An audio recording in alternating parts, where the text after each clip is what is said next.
자, 오늘은 성령 강림절 후 18번째 주일입니다. 이번 18째 주간에 우리가 우리의 신앙 성숙을 위해서 훈련해야 될 내용은 감사하기입니다. 우리 기독교 신앙에서 사랑은 동사라고 이야기를 합니다. 그리고 믿음도 동사입니다. 더불어서 이 감사도 동사입니다.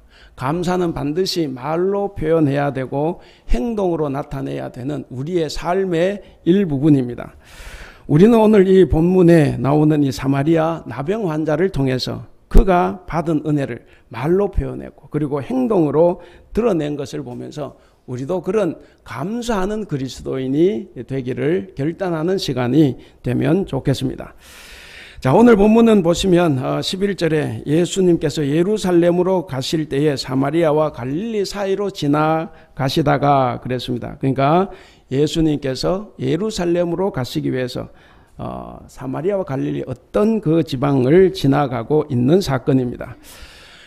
우리가 아는 대로 유대인들은 사마리아 사람을 굉장히 싫어합니다. 그리고 정말 같이 이렇게 마주치는 것도 싫어합니다. 그 이유는 뭐냐면 기원전 722년 그러니까 지금부터 약 2700년 전쯤에 북이스라엘 왕국이 아시리아에게 멸망을 당합니다. 아시리아에게 멸망을 당하고 당시 아시리아는 자기 점령 지역에 다른 점령지 백성들을 이렇게 보내시고 혼합을 이 인종을 이제 그 민족을 썩는 겁니다. 그래서 혼혈이 된 거죠. 그러니까 이 사마리아에 살았던 사람들도 어쩔 수 없이 외국 사람과 결혼을 했고 그리고 순수 혈통을 주장하는 이 유대인들에게는 아주 치욕스러운 그런 대접을 받게 된 것입니다. 유대인들은 이 혈통을 대단히 중요하게 생각을 합니다. 여러분 이게 역대기 1장에서 한 11장까지 보시면 계속 사람의 족보가 나와요. 우린 정말 지겨울 정도로 1장부터 11장까지 읽어야 돼요. 그게 우리에게는 별 재미없어 읽으면 잠 옵니다. 근데 그들에게는 그것이 대단히 중요한 거예요. 뭐냐? 누가 순수한 혈통을 가지고 있는 백성이냐 하는 겁니다. 그래서 이 순수 혈통을 주장하는 이 유대인들 입장에서는 사마리아 사람들은 하나님의 백성도 아니고 아브라함의 후손도 아닌 겁니다. 전혀 인정을 해주지 않습니다. 그들은 갈릴리에서 사마리아를 거쳐 유다로 갈 때 혹은 유다 지방에서 또 북쪽 갈릴리로 갈 때는 중간에 분명히 사마리아 땅을 거쳐야 되지만 우회해서 가는 거죠. 왜? 그 말에 들어가는 것조차 싫습니다. 그런데 우리 예수님은 이런 전통을 많이 무시를 하셨습니다. 우리가 다른 본문에서도 많이 봤습니다. 이런 전통을 무시하고 곧바로 이 사마리아를 직통을 하는 거죠. 그래서 사마리아 지역을 통과하기 위해서 갈릴리와 사마리아 사이에 어떤 마을에 들어가게 되셨습니다. 거기서 있었던 이 사건을 통해서 감사에 관해서 몇 가지를 한번 우리가 살펴보고자 합니다. 자, 첫 번째는 이 나병 환자들이 예수 선생님, 우리를 불쌍히 여겨 주십시오 하고 부르짖었습니다. 예수님께서 어느 마을을 지나가실 때 나병 환자 10명을 만납니다. 이제 요즘 이제 한센병이라 그래서 이제 불리지만 우리 과거 성경과 문둥병자라 그랬지 않습니까? 문둥병자라 그랬고 굉장히 불결하게 생각을 했죠. 물론 제 어릴 때 뭐 병자뿐만 동네에 이렇게 거지 한 명만 들어와도 그렇게 이렇게 돌멩이 던지고 막 이런 기억이 많이 있습니다. 그러니까 이 문둥병 환자라고 하면 뭐 거의 뭐 인간 취급을 못 받죠. 오늘날에는 치료가 가능하지만 그러나 예수님 당시에 이 나병 환자들은 나병은 근본적으로 이 불치의 병이었고 또 전염된다고 생각을 했습니다. 그래서 이 나병은 종교적으로도 대단히 저주스러운 거예요. 하나님의 징벌을 받은 하나의 저주로 생각을 했습니다. 그 결과 이 나병 환자들은 동네에서 추방이 됩니다. 추방이 되고 동네 바깥에 가서 혼자 살거나 아니면 나병 환자들끼리 모여서 공동체를 이루고 살기도 했습니다. 그러니까 가정으로부터, 자녀들로부터, 부모로부터 혹은 사랑하는 배우자로부터 떨어지는 거죠. 그렇게 해서 격리돼서 살아간 사람들입니다. 레위기 13장을 보면 아주 길게 이 나병 환자들에 대한 규정이 있습니다. 거기 보면 한 부분은 이런 게 있어요. 사람이 옵니다. 멀쩡한 사람이 오면 내가 갖는 게 나병 환자 내가 갖는 게 아닌데 저 사람이 멀쩡한 사람이 이리 와도 내가 빨리 소리를 쳐야 돼요. 나는 부정하다. 나는 부정하다. 그래서 저 사람은 나병 환자구나 하고 이제 돌아가게 하는 거예요. 그래서 절대로 자기 근처에 부정한 자기에게 오지 못하도록 방지해주는 일까지 해야 됩니다. 자, 그런 규례로 인해서 아무도 자기들을 찾아오지 않는데 예수님이 자기들 지역으로 이렇게 지나가신다, 또 들어오신다는 소문을 들었습니다. 아마 이 나병 환자들은 예수님이 어떤 분이라는 것을 아마 소문을 듣고 알았으리라 생각을 합니다. 그럼에도 불구하고 예수님께 가까이 가지는 못하고 멀리서 소리칩니다. 우리 13절 같이 한번 읽어보겠습니다. 13절 시작. 소리를 높여 이르되 예수 선생님이여 우리를 불쌍히 여기소서 하거늘. 치료를 받을 수 있지 않을까 생각은 하지만 자기들은 불결한 사람이기 때문에 가까이 가지는 못하고 멀리서 우리를 불쌍히 여겨 주십시오. 이렇게 소리를 쳤습니다.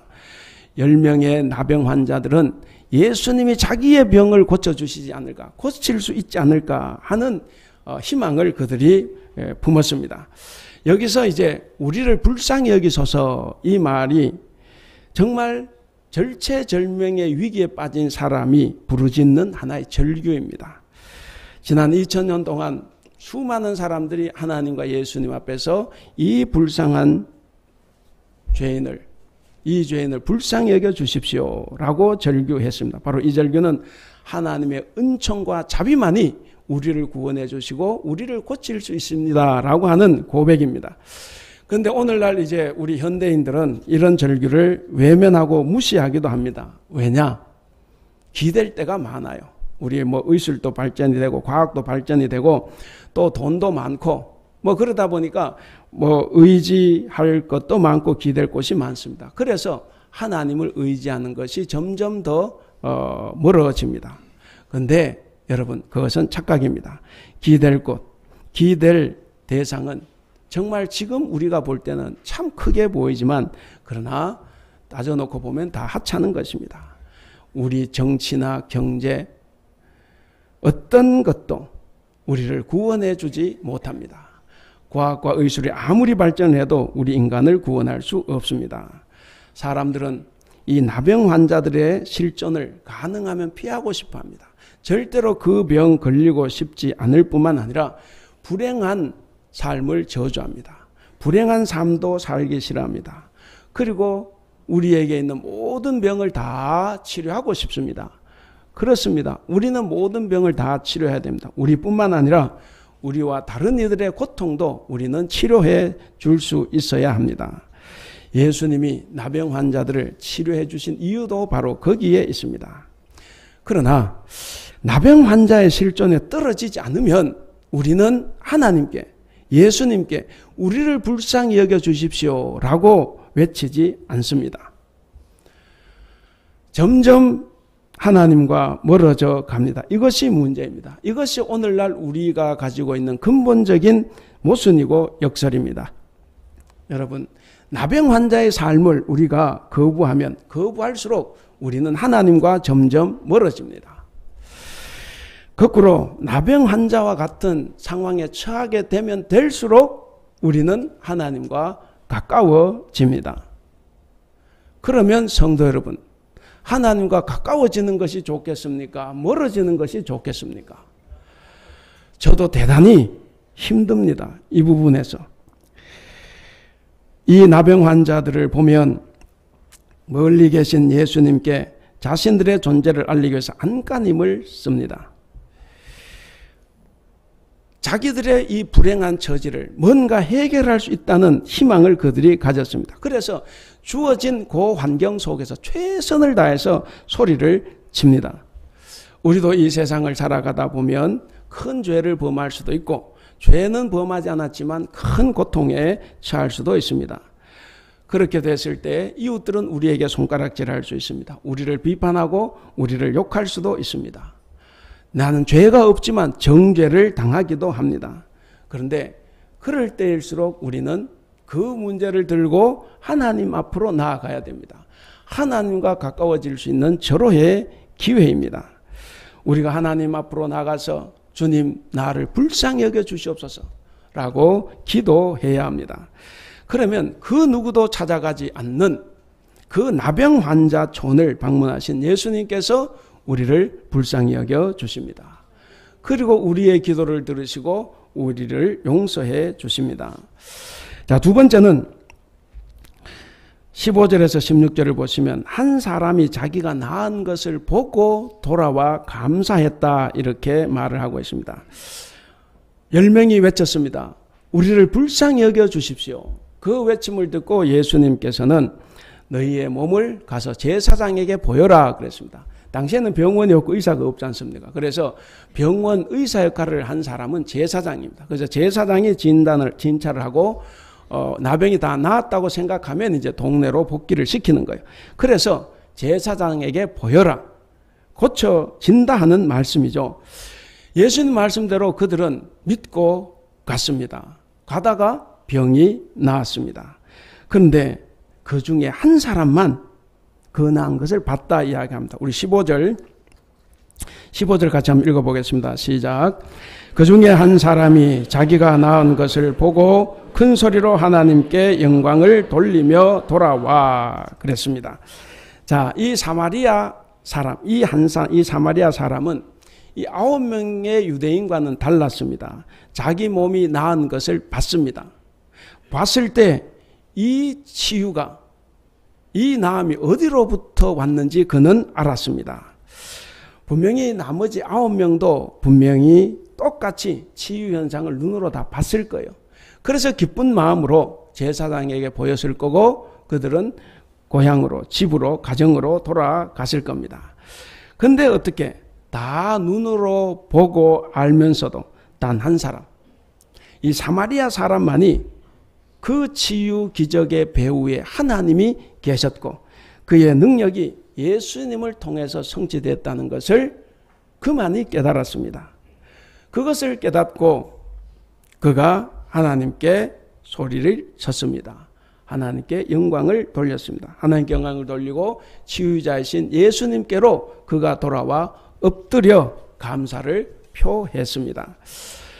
자, 유대인들이 보기에 이 사마리아 사람은 굉장히 불결하고 기분 나쁜 사람이죠. 보기에도 아주 무식하고 가난하고 율법도 모르고 하나님 앞에서 대단히 뻣뻣하고 뭔가 열등한 계층의 사람, 상종해서는 안 될 그런 계층의 사람이 바로 사마리아 사람입니다. 그런데 그들이 그렇게 저주하는 이 사마리아 사람만이 지금 하나님을 찬양하고 있습니다. 그리고 예수님 발 앞에 엎드렸습니다. 강도 만난 자의 이웃이 되어준 선한 사마리아인의 비유에서도 예수님은 바로 그 사람, 선한 사마리아 사람에게 호의를 베푸셨습니다. 여러분 한번 생각을 해보시면 왜 예수님께서는 세상이 다 손가락질하고 정죄하는 이 사마리아 사람에게 호의적이었을까 하는 거예요. 그것 때문에 예수님은 평생 힘들게 사시는 겁니다. 그저 대충 좀 대하고 그 사람 욕하는 유대인들하고 살면 얼마나 더 편하고 즐거웠겠습니까? 물론 예수님이 사마리아인이라고 해서 무조건 칭찬하신 것은 아닙니다. 신분이 높다고 해서 모두가 교만한 것도 아니고 신분이 낮다고 해서 모두가 다 칭찬을 받는 것은 아닙니다. 그러나 예수님이 이 사마리아인들을 긍정적으로 평가한 데는 그 많은 이유가 있습니다. 그것은 바로 극복하기 힘든 고통을 당하는 사람, 극복하기 힘든 수치와 모욕을 당하는 사람들은 기본적으로 하나님만을 의지하게 되어 있습니다. 여러분 기독교 신앙이 참 힘들 때가 있어요. 잘 살면 멀어진다는 거예요. 내가 교회가 적을 때는 눈물 뿌려 기도하고 하지만 교회가 커지면 자식에게 넘겨주기도 합니다. 그래서 우리 기독교 신앙은 더 가질 때, 사람이 많고 돈이 많을 때 더 힘들어집니다. 그래서 이스라엘 남유다와 북이스라엘이 다 그래서 다 망한 거예요. 여러분들도 그런 경험이 있을 겁니다. 정말 힘들고 어려울 때, 앞이 안 보일 때, 그때는 우리가 하나님께 매달립니다. 하나님, 나를 불쌍히 여겨주십시오. 이것만 성공시켜주면 내가 하나님 전적으로 섬기겠습니다. 그러나 회복이 되면 언제 그랬냐는 듯 우리는 우리 나름대로 살아갑니다. 그렇기 때문에 힘들고 어려울 때 기본적으로 하나님을 의지한다는 사실입니다. 예수님께서 마태복음의 산상설교에서 팔복을 말씀하셨습니다. 팔복을 보면 가난하고 울고 배고픈 사람, 이런 사람들이 행복하다 그랬습니다.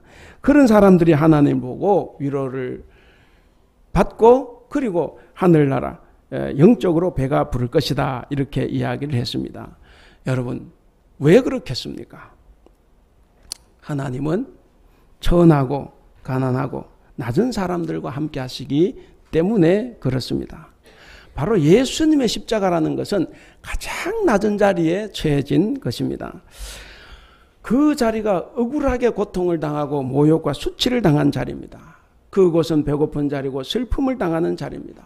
그렇기 때문에 사랑하는 성도 여러분, 저와 여러분이 우리가 실제로 그렇게 살아간다고 하면 하나님을 만나게 될 것입니다. 그런데 누가 그렇게 살고 싶겠습니까? 그래서 현대인들은 아무리 하나님을 만날 수 있다고 해도 그렇게 궁핍하고 초라하게 살고 싶어 하지 않습니다. 정말 내가 하나님을 믿고 예수를 믿더라도 좀 더 세련되게 멋지게 믿고 그리고 사람들로부터 존경까지 받으면서 그렇게 믿고 싶어 합니다. 지금 우리 기독교인들의 모든 생각이 거기에 있지 않나 그렇게 생각을 해봅니다. 심지어 어떤 목사가 설교를 합니다. 우리 교회 판사 검사가 많이 나오게 해주세요. 11조 1억을 바치는 사람이 많이 나오게 해주세요. 여러분, 기독교, 그들은 하나님이 아니라 돈과 부를 하나님으로 혼돈합니다. 하나님이 주셨다고 하지만 자기가 얻은 거예요. 그래서 그것을 남 못 줍니다. 여러분, 기독교 신앙은 그런 것이 아닙니다. 기독교 신앙이 돈이나 자본, 권력에 기대어 살아가고 있는 것이 아니라 하는 것입니다. 여러분, 이 문제가 저도 혼란이 생깁니다. 여러분들도 이런 문제를 생각하면 아마 혼란을 느끼실 거다 생각을 합니다. 그래서 신앙이라는 것은 늘 우리가 고민하고 생각을 해봐야 됩니다. 어떻게 믿고 사는 것이 정말 내가 생각하고 그렇게 믿고 사는 것이 정말 잘된 믿음인가? 그렇게 살더라도 내가 죽어 천국 갈 수 있다면 정말 좋은 건데 그렇지 못하다고 하면 우리가 한번 우리의 생각을 바꾸고 우리 행동을 바꿔야 되지 않나 하는 생각도 우리가 한 번쯤은 해봐야 됩니다. 그렇게 혼란을 느낄 때 우리는 이 두 가지를 생각해 봐야 됩니다. 첫째는 세상이 주는 만족과 하나님이 주는 만족이 분명히 차이가 있다는 거예요. 세상이 주는 평안과 하나님 주시는 평안은 분명히 차이가 있습니다. 하나님이 주시는 영원한 기쁨을 모르는 사람들은 세상이 주는 만족에서 벗어나지 못합니다. 둘째로 우리가 좀 더 솔직하고 진지하게 물어봐야 됩니다. 정말 우리가 실제로 하나님을 만나보고 싶어 하는가 하는 거예요. 많은 성도들이 그저 교회에 잘 나오고 봉사하고 그리고 성경 공부하고 교리 공부하고 그렇게 하면 신앙생활이 충분하다고 생각을 할 수도 있습니다. 그런데 바로 그런 생각과 태도가 하나님을 거부하는 태도가 될 수 있습니다. 바로 바리새인들의 율법적인 신앙이 바로 그런 거였어요.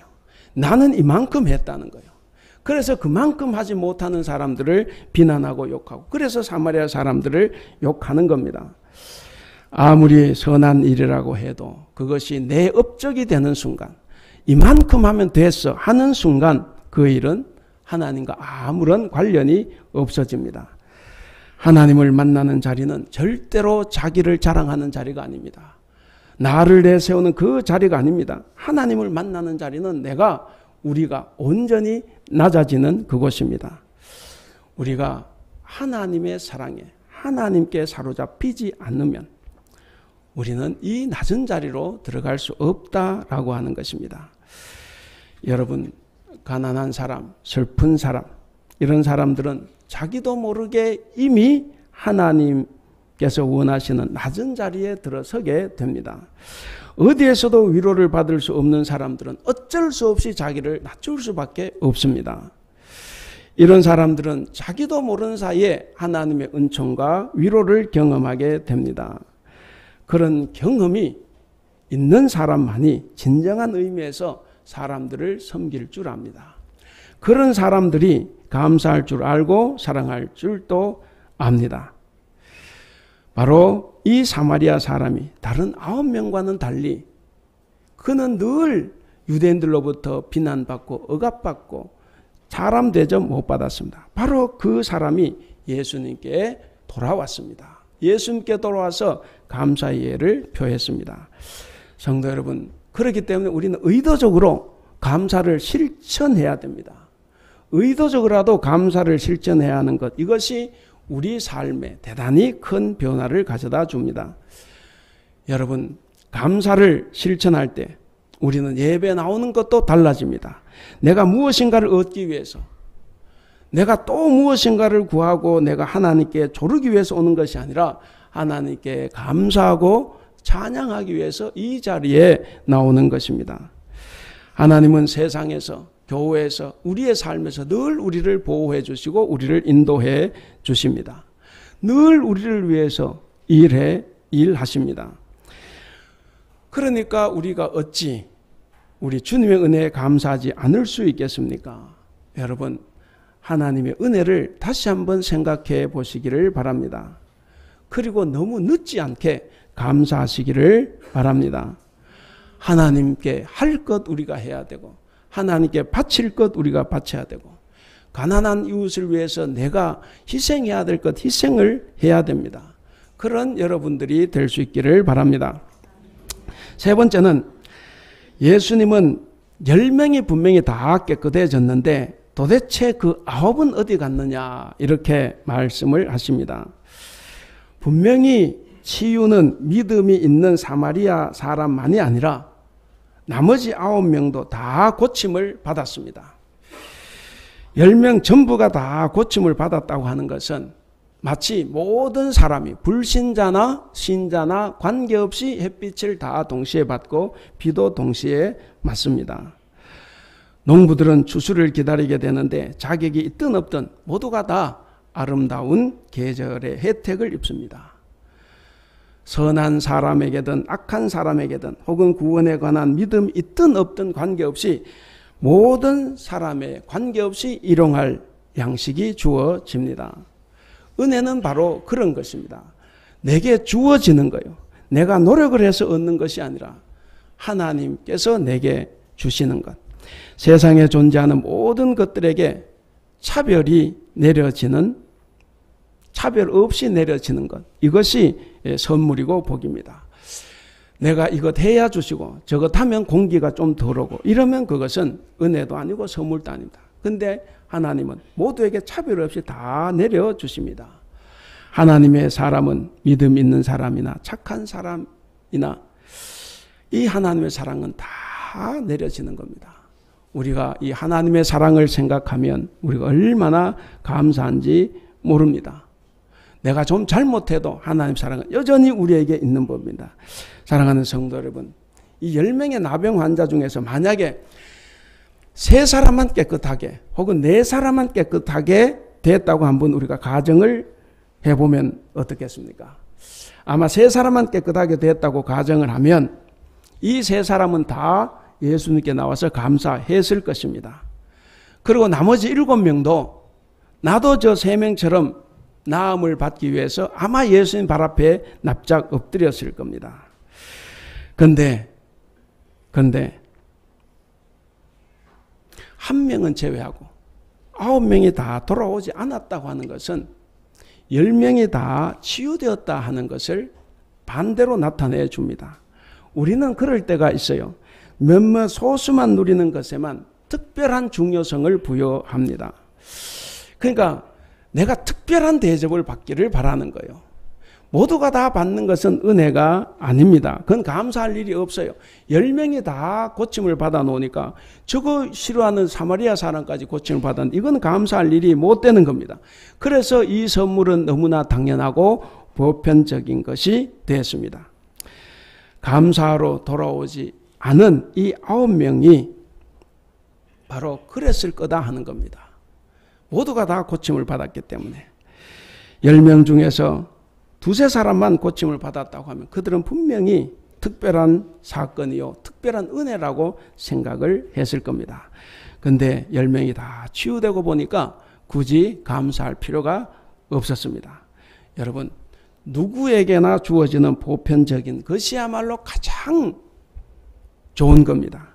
그것이야말로 가장 필요하고 가장 값진 은혜라는 것을 우리가 기억을 해야 됩니다. 그것을 인정할 때 우리는 우리 일상의 모든 부분에서 우리는 하나님의 신비하고 놀라운 기적을 경험하며 살아갈 수 있습니다. 여러분, 죽을 병이 치유되는 이런 드문 경우만이 아니라 작은 상처가 아물어가는 이 소소한 사건이 다 하나님의 관심사이고 하나님 은총이라는 것을 고백하는 그 사람, 그것을 고백하는 사람만이 하나님을 진정으로 아버지라고 부르고 그 앞에서 즐거워하고 감사할 수 있습니다. 여러분, 하나님께 감사한다라고 하는 것은 내 앞에 벌어지고 있는 모든 일들이 다 저절로 된 것이 아니라 하나님께서 행하신 역사임을 인정하는 것입니다. 뭔가 우연인 것 같지만 하나님의 손길이에요. 하나님의 역사를 인정하는 것, 그것이 하나님께 감사한다 하는 것입니다. 그렇기 때문에 감사는 내가 받은 것이나 가진 것에 대하여 하는 것이 아니라 하나님이 내게 하신 일에 대해서 감사하는 것입니다. 이 9명은 자기가 낳은 것에만 감사했어요. 그러니까 그것을 치료해 주신 분을 모르는 거예요. 병이 나았다는 사실만으로 감사할 수 없습니다. 치유해 주신 분이 바로 주님이심을 깨달은 사람이 진정으로 감사할 수 있게 되는 것입니다. 치유를 통해서 드러나는 이 영광을 자기가 가로채는 것이 아니라 바로 하나님께 돌리는 것, 이것이 감사입니다. 그렇다면 오늘 아까 읽은 말씀, 그 9은 어디 있느냐, 이 말씀은 사마리아 사람을 칭찬하는 말이기도 하지만 반대로 이 유대인들 보편적이고 일반적인 것에 대해 감사하지 않는 이 유대인들에 대한 책망이라고도 볼 수 있습니다. 어쩌면 우리 예수님은 오늘 우리에 대해서도 그렇게 탄식하실지도 모릅니다. 왜냐하면 우리도 종종 예수님께 감사하고 하나님께 영광 돌릴 만한 특별한 일이 있나 우리는 생각할 때가 많습니다. 남의 자식 다 가는 대학, 남의 자식들도 다 다니는 직장, 남의 자식들도 다 하는 결혼, 남들도 다 있는 자녀, 남들 가지고 있는 자동차, 남들 살고 있는 아파트, 남들 누리고 있는 건강, 나도 다 누리고 있는 거예요. 그래서 이것은 너무나 당연하고 보편적인 것이 되어 있습니다. 그래서 뭔가 특별하지 않기 때문에 이걸 감사해야 되나 생각할 때가 많습니다. 그런데 그 당연한 것이 특별한 것이라는 겁니다. 그 당연한 것에 우리는 감사를 해야 합니다. 우리가 하나님께 나올 때 빈손 들고 나오지 않습니다. 왜냐? 하나님의 은혜가 크기 때문에, 내가 감사하기 때문에 내 손에 무엇인가를 들고 나오는 거예요. 모든 것이 다 감사한 겁니다. 세상에 당연한 것은 단 하나도 없습니다. 우리가 그냥 당연하다고 착각할 뿐입니다. 우리는 어리석게도 이 가운데 어느 것이든 잃어버리고 나서야 그것에 대한 감사함을 그때 느낍니다. 저도 요즘 채소만 먹어요. 당뇨라 그래가지고. 건강할 때 좀 하지. 밥도 제대로 못 먹겠어요.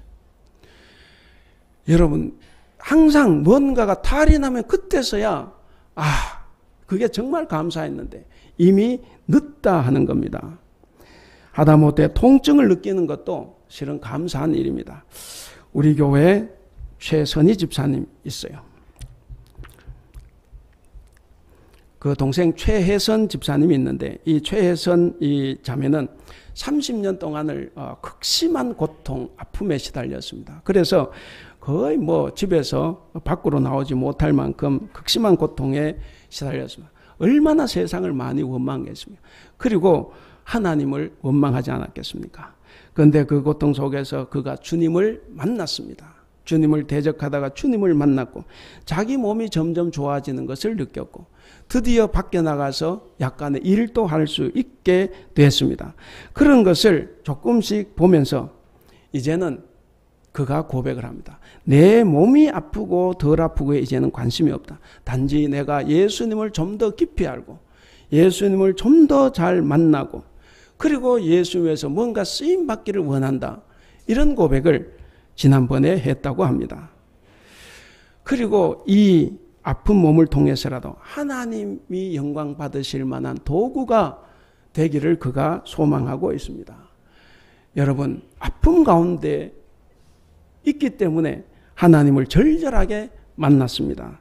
사랑하는 성도 여러분, 우리는 아픔 중에서도 하나님 뜻을 발견할 수 있습니다. 그리고 아픔 중에서도 감사할 수 있습니다. 작은 것, 평범한 것, 일반적인 것, 누구나 다 가진 것에 여러분 충분히 감사하시기를 바랍니다. 그것이 사라지고 난 뒤에 우리는 후회합니다. 그것이 사라지고 난 뒤에 그때 감사하지 못했던 것을 우리는 안타까워합니다. 우리는 그러지 말고 지금 당장 감사해야 됩니다. 바라기는 저와 여러분들은 다 당연한 것으로 여기고 감사하지 않다가 구원받지 못하고 책망만 받는 저 9명이 되지 않기를 바랍니다. 이제 말씀을 맺겠습니다. 성도 여러분, 9명이 왜 사라졌을까요? 감사함이 없었기 때문입니다. 그들이 나병이 나은 것은 저주받은 삶에서 복된 삶으로 완전히 변화가 되어서 구원받은 겁니다. 그럼에도 그들은 감사가 없었습니다. 감사가 없었다는 것은 곧 믿음이 없다라고 하는 이야기와 같습니다. 그래서 사랑하는 성도 여러분, 꼭 기억하시기 바랍니다. 우리가 아무리 예수를 믿고 세례를 받았어도 마음에 감사함이 없으면, 그 감사를 말과 행동으로 표현하지 않으면 그는 신앙인이 아닙니다. 여러분 불효자식 안 키워봐서 잘 모를 것 같은데, 불효자식이 제일 많이 하는 말이 뭡니까? 부모가 해준 게 뭐가 있는데, 이거요. 부모가 해준 게 뭐가 있냐? 여러분, 감사가 없는 인생이 가장 불쌍한 인생입니다. 진정한 효도도 부모의 감사로부터 시작하는 것처럼 우리의 신앙도 마찬가지입니다. 진정한 신앙도 하나님께 감사하는 것, 감사를 표현하는 것으로부터 시작이 됩니다. 어떤 사람은 세례를 받고 20년이 지났는데도 은혜 받은 게 없다고 오리발을 내밉니다. 어떻게 그럴 수가 있습니까? 믿음이 닫혀 있으면 감사도 닫히고, 감사가 닫히면 세상이 다 닫힙니다.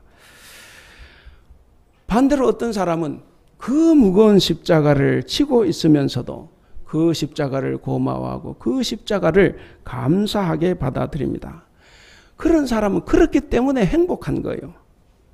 감사할 줄 알기 때문에 내가 좀 힘들고 내가 좀 어렵고 누가 내 마음에 안 맞아도 그러나 행복한 것입니다. 믿음이 살아있으면 병들어도 은혜롭고 가난해도 감사하게 됩니다. 감사는 믿음을 측정하는 바로미터입니다. 여러분, 오늘 제목이 뭡니까? 제목 같이 읽겠습니다. 시작. 그리스도인 보고 돌아와 감사하는 사람. 여러분, 진정한 감사는 은혜를 보고 깨달았을 때 돌아오는 겁니다. 돌아와서 말과 행동으로 감사를 표하는 것입니다. 사랑하는 우리 대북교회 성도 여러분, 그리고 오늘 우리와 함께 예배하는 성도 여러분, 이번 성령 강림절 후 18번째 주간에는 여러분, 은혜를 입은 사람들이 있으면 꼭 가서 감사해 보시기를 바랍니다. 그가 누구든 크든 작든 찾아가서 이번 한 주간에 꼭 감사를 표하시기를 바랍니다. 그리고 하나님께도 기도든 찬양이든 헌금이든 감사를 행동으로 표현함으로써 감사가 그리스도 안에서 꽃 피어지기를 주님의 이름으로 축원합니다. 기도하겠습니다.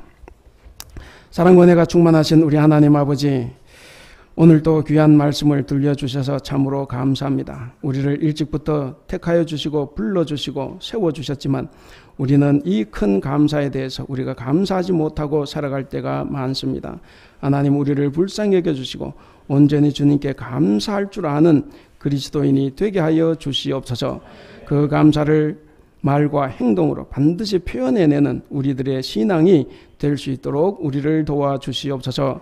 감사하며 우리 주님 예수님의 이름으로 기도하옵나이다. 아멘.